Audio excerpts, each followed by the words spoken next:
Эта история началась с глубоко беременной кошки, которую бывшие хозяева принесли в клинику с просьбой усыпить ее. Однако они оставили ее и ушли.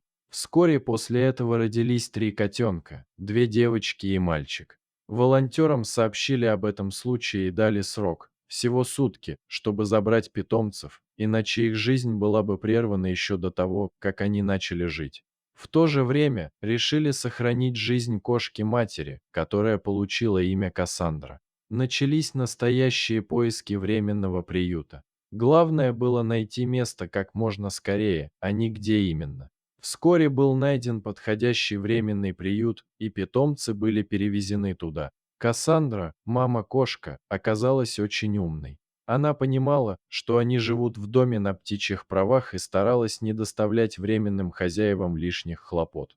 Вскоре временные хозяева попросили забрать всю семью, так как они уезжали в командировку в другой город. Тогда пришлось взять на себя ответственность одной из волонтерок. Хотя у нее дома был недавно карантин по поводу лишая, малышей разместили в отдельной комнате. Постепенно, когда котята подросли и научились самостоятельно есть и ходить в лоток, котятам стали подыскивать новые дома. Первой нашла себе новую семью девочка с недовольной мордочкой. Немного позже мальчик тоже нашел свой новый дом. Остались только Кнопочка и мама-кошка. Кошечку Кассандру стерилизовали и начали искать для нее новую семью. Но прошло довольно много времени, около 8 месяцев, и кандидатов было не так много. Более того, те, кто проявлял интерес, не устраивали куратора, то недостаток выгула, то проблемы с ребенком, то еще что-то. Однако, в один прекрасный день на улице Кассандры случился настоящий праздник. Ей удалось найти новую семью, готовую принять ее в свой дом. Она переехала туда и стала частью этой замечательной семьи. Осталась только одна кошечка по имени Кнопочка.